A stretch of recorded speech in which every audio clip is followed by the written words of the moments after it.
Olá, minhas amigas e meus amigos. Hoje estamos dando continuidade ao nosso curso abordando a história do povo judeu. Entre 10 e 4000 a.C., a espiritualidade nos conta a vinda dos exilados de Capela aqui para o nosso orbe. Espíritos que vieram da constelação do Cocheiro, da própria Via Láctea, a nossa galáxia, e vieram milhões de espíritos rebeldes de um mundo destruído por eles a convite de Jesus, o nosso governador galáctico. Estabeleceram-se principalmente na Mesopotâmia, formando a raça ariana. Vamos encontrar detalhes no livro A Caminho da Luz, do Espírito Emmanuel, pela psicografia de Chico Xavier, recebido em 1938. O livro Universo e Vida, também da Federação Espírita, pelo Espírito Áureo, e Os Exilados de Capela, do grande espírita Edgar Armond. O Espírito Áureo nos fala assim: precisamos registrar que muito antes de surgirem os arianos, já florescia no Oriente, como a mais bela e avançada das organizações primitivas do orbe, a grande civilização da velha China. E das grandes organizações sociais criadas pelos ex-capelinos, a hindu é a mais antiga, vindo depois a egípcia, a hebreia e finalmente a ariana. Remontam a mais ou menos 10 mil anos os primeiros surtos da civilização terráquea. O áureo se refere à civilização que veio após a Era do Gelo que falamos na primeira aula, ou seja, após 10.000 antes de Cristo. Emmanuel, no livro A Caminho da Luz, nos fala: aquelas almas aflitas e atormentadas reencarnaram nas regiões mais importantes, onde se haviam localizado as tribos e famílias primitivas, descendentes dos primatas. Com sua reencarnação no mundo terreno, estabeleciam-se os fatores definitivos na história etnológica dos seres.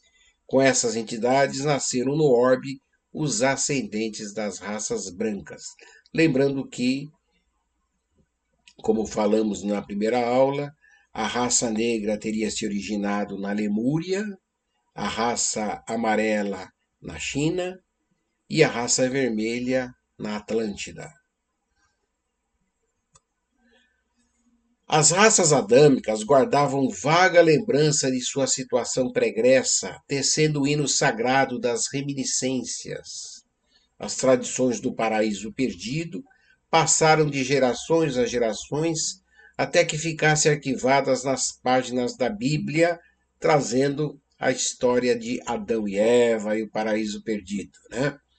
Unidos novamente na esteira do tempo, formaram aqui o grupo dos Árias, a civilização do Egito, o povo de Israel e as castas da Índia.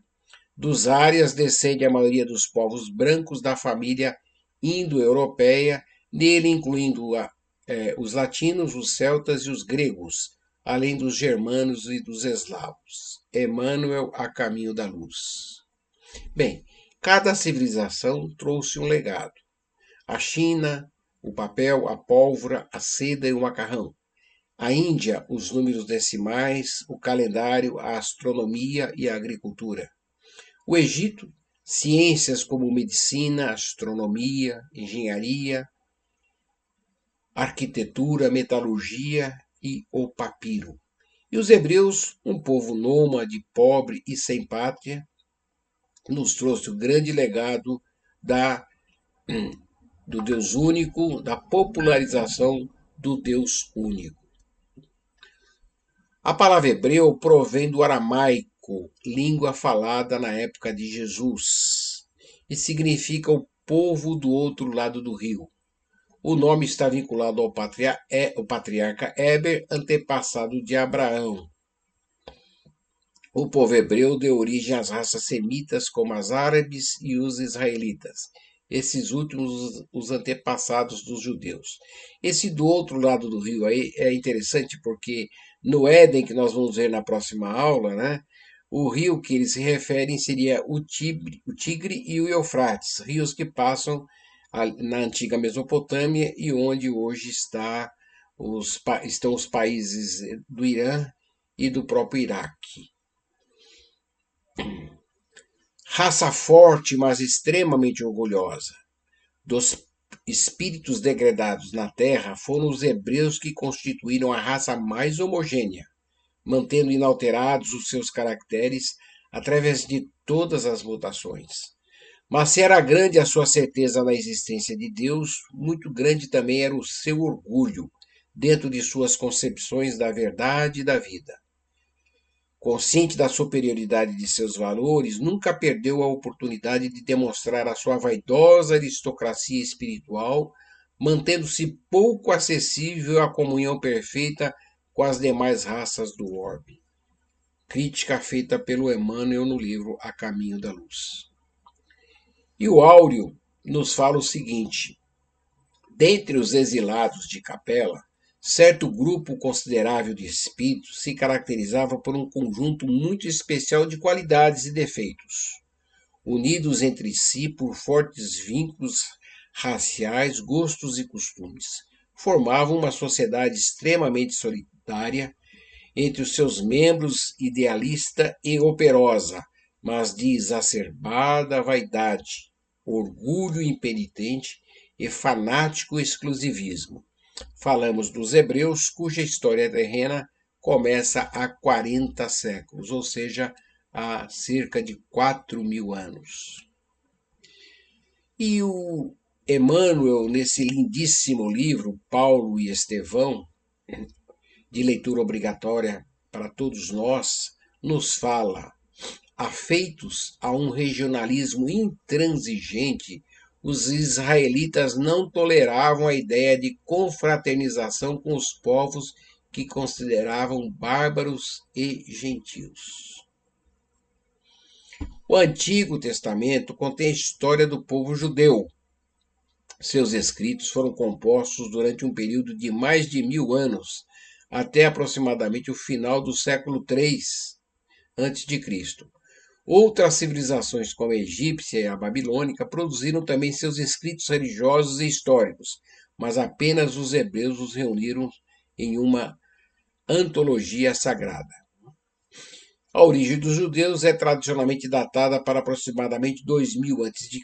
na Mesopotâmia, na destruição da cidade de Ur, na Caldeia, e que forçou a população a emigrar para outros lugares.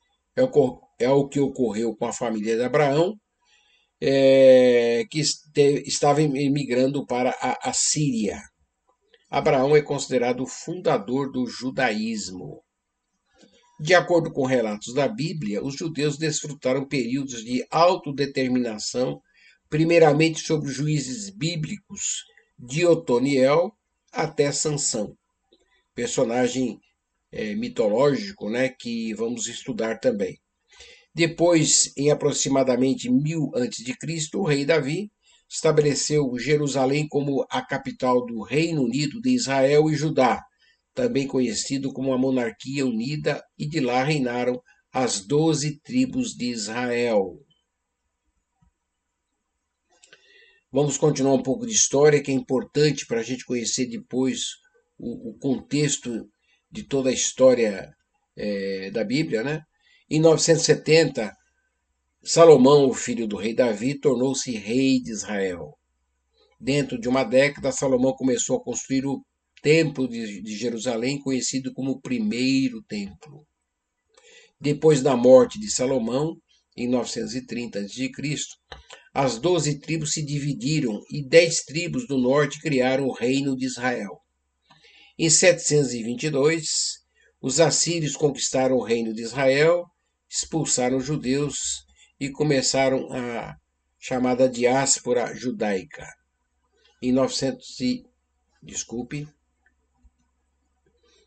Continuando, O período do primeiro templo acabou em 586, quando os babilônicos conquistaram o reino de Judá e destruíram o templo de Jerusalém.